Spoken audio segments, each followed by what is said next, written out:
Hello and welcome to the recording of our regular pre-employment webinar. This month our focus will be on our bite-sized qualifications, where we will delve into mathematics and English skills 3847 and the principles of mathematics and English 3844 qualifications. And if you have missed one of our previous webinars, you can go back and listen to and download the slides from our Resource Hub webpage.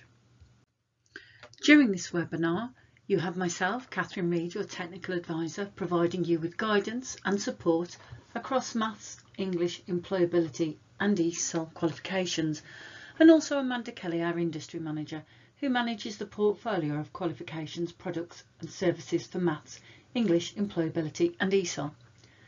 During the live webinar, we collate questions and responses into an FAQ document, which you will be able to access via the 4748 qualification page.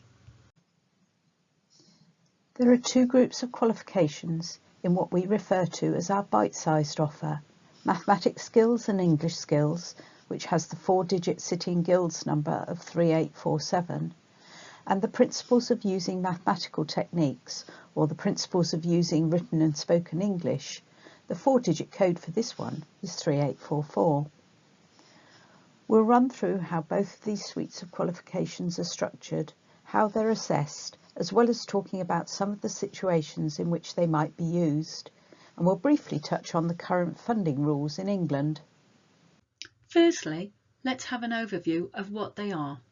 Well, they are designed to complement the high stakes quals in maths and English, such as functional skills and GCSE, while not competing with them. They provide the space for a deeper dive into specific areas of the curriculum, helping to build learners' skills and confidence. They can be used to build learners' confidence in another way, as not all learners are suited to exams. They can also support as little or as much contextualised learning as circumstances might require, while addressing specific gaps in knowledge, understanding and application. These two suites of qualifications were first introduced in 2013. Mathematics skills and English skills consists of a collection of small units which each focus on a specific area of the adult numeracy or adult literacy curriculum. Each unit can be recognised as an award or qualification in its own right, although they can also be grouped into larger themed awards and certificates.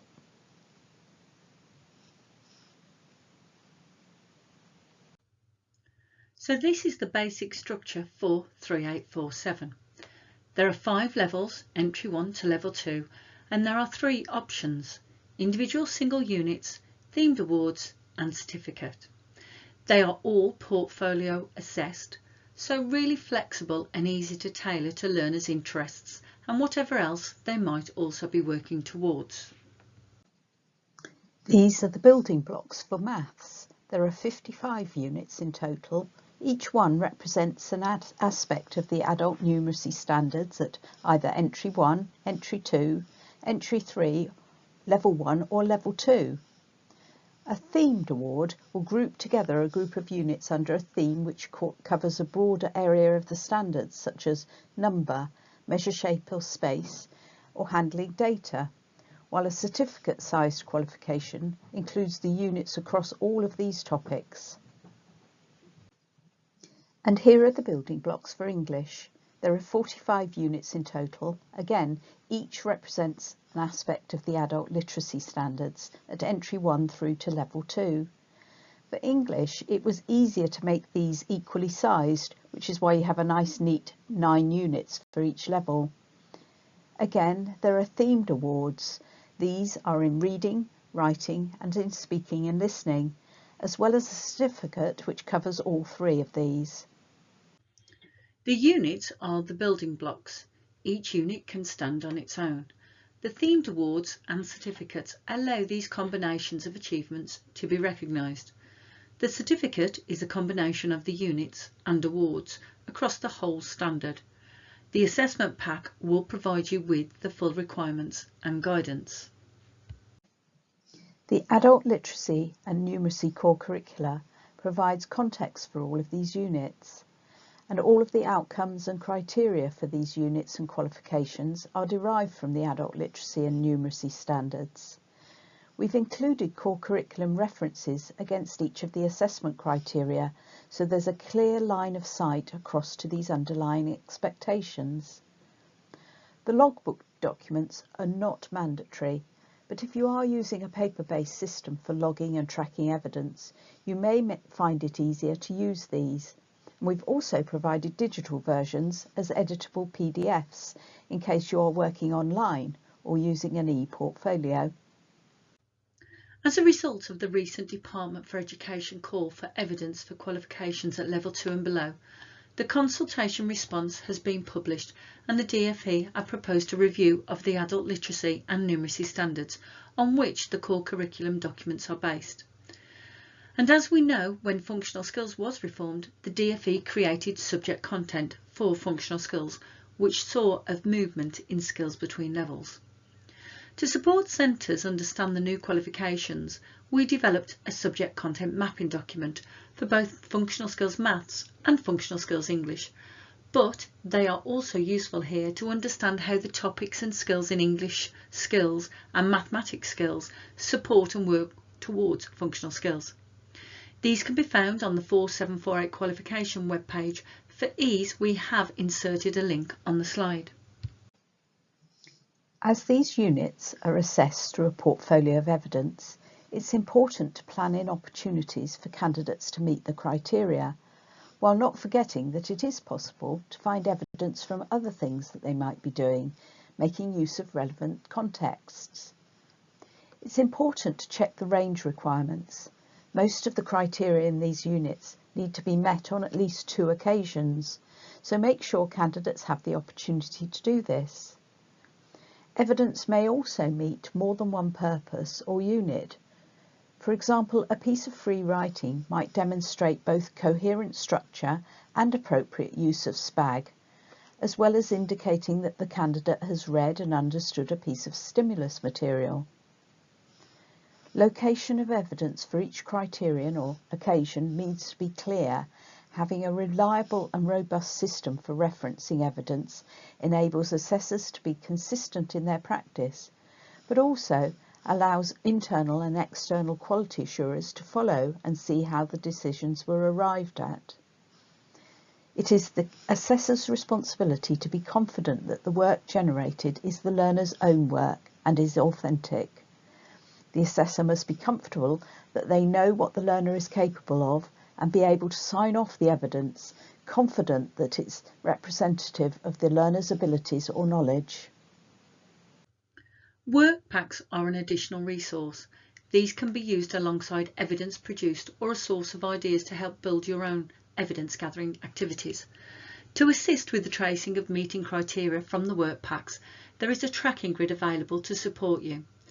Just ensure that all the criteria and occasions are being met by the learner, so it's important that you are familiar with and checking against the criteria.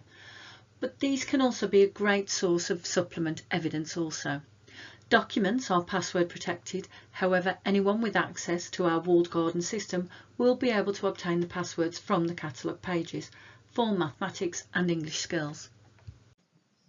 So let's now have a closer look at the other qualification, which is often used as part of maths and English programmes.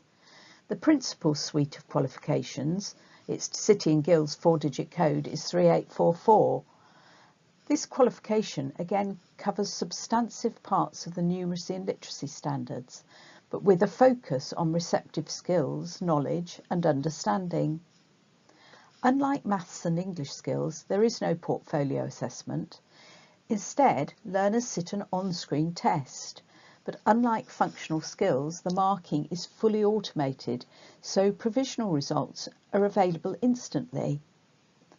The principal suite is available at Entry 3, Level 1 and Level 2, and is a useful way for learners to demonstrate their skills at a particular level.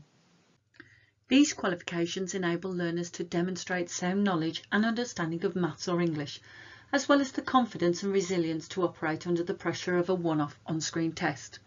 Available at Entry 3, Level 1 and Level 2, these qualifications can be used to help learners progress towards destination qualifications such as functional skills or GCSE. These provide an opportunity to demonstrate to prospective employers and others that they may have a solid grasp of how to use English and maths effectively. Whilst the test is one-off and designed to be taken when ready, it will usually follow a substantial programme of learning. One reason for using these qualifications might be to demonstrate resilience and security of knowledge, as well as the ability to cope with exam-type assessment. The certificate in the Principles of Using Mathematical Techniques and the award in the Principles of Using Written and Spoken English are assessed by a one-off on-screen summative test, quick to administer with provisional results available immediately, as all test questions are fixed response. For maths, there are two parts to the test, a non-calculator component and a calculator permitted component, while for English there is one test which includes a listening activity. The handbook in each case sets out precisely what's covered at each level and how the test is structured. Unlike mathematics and English skills, the whole qualification in each case is one unit, although each of the learning outcomes and assessment criteria are derived from the adult numeracy and literacy standards. So again, the core curriculum documents are required reading, and we've included curriculum references along each of the assessment criteria. Maths actually has two tests, one where a calculator may be used and one non-calculator test. Unlike functional skills maths, the two tests are completely separate on the evolved testing system, so they don't have to be completed back to back, although candidates must ultimately achieve a pass in both in order to be awarded the qualification. English is just one test but has some listening comprehension questions incorporated into it, so headphones will be needed for at least those questions. Both subject areas, again unlike functional skills, contain only what is known as fixed response questions, so you won't see explain your answer or any other free text fields. This enables us to automate the marking of these tests so that a provisional result is issued immediately.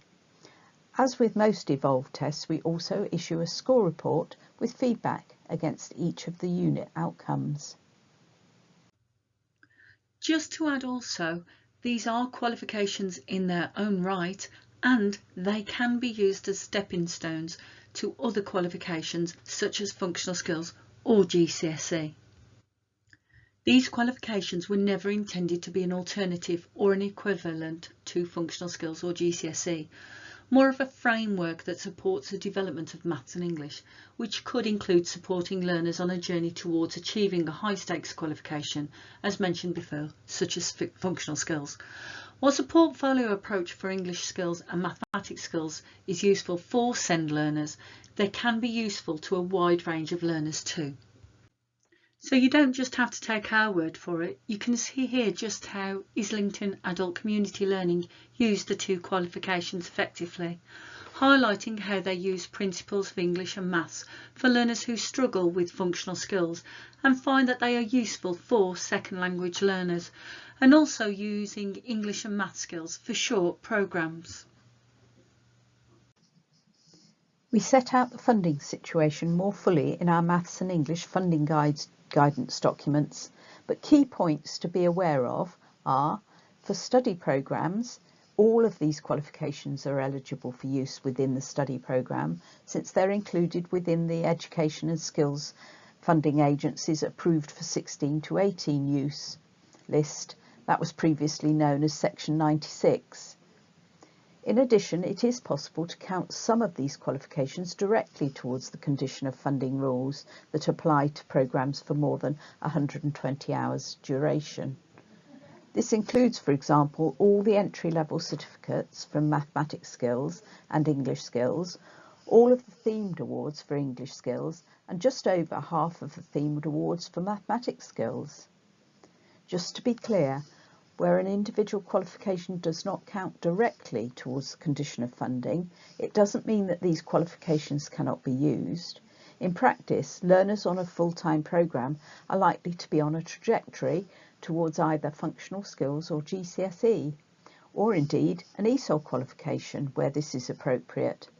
As long as the learner has been enrolled for one of these high-stakes qualifications during the same year, then the condition of funding will have been met. For adult education budget users, entry-level qualifications of at least 45 guided learning hours may be funded as part of a Maths and English legal entitlement course, i.e. full funding unless the learner has already achieved GCSE at grade 4 or C or above. Level 1 qualifications normally need to be at least 120 hours guided learning hours if internally assessed. The only qualifications at Level 2 which are fundable are functional skills or GCSE. Finally, do please bear in mind that some of these qualifications and units may well be a good fit if you're involved in delivering part of the government's new Multiply initiative for numeracy. The rules around qualification usage for these are generally going to be a lot more flexible than for normal AEB provision. Okay, so that's the qualifications. What about teaching and learning resources that might be used to support learners working towards them? SmartScreen contains a huge repository of resources to support teaching numeracy and literacy, which have been accumulated over a number of years. We've recently refined and consolidated these resources into a single bank. It's important to understand from the outset that the content itself is qualification agnostic. For example, spelling and grammar rules are the same regardless of whether a learner is working towards an English skills unit, functional skills, GCSE, or indeed they might not even be working towards a qualification at all. However, alongside this huge bank of resources with videos, interactive resources, worksheets, card sorts, you name it, we also provide a series of qualification and level specific resource guides so you can quickly pick out anything of particular relevance. So here we see an example of a resource guide taken from Entry 3 English Reading on this occasion. The units, learning outcomes and assessment criteria are displayed in the first two columns, alongside a number of identified resources from the bank and some suggestions for how to use them. There are pre-populated resource banks for both mathematics skills and English skills across all 5 levels, as well as a separate set that go through each of the functional skills subject content statements. SmartScreen operates on a centre subscription model. You buy access to the content as an organisation and then have unlimited logins and access for the duration of that subscription. Our digital solutions team can advise on costs and the practicalities of getting set up. Included throughout the webinar have been useful links, but just to add here at the end, there are some useful email contacts. For general inquiries, including remote invigilation and Evolve issues, you can contact our centre support team. For any maths and English queries, you can contact one of us directly via the pre-employment inbox. We hope you found this webinar useful. Don't forget you can join us for our next webinar on Thursday the 10th of December at 10 AM. We hope to see you then. Thank you and goodbye.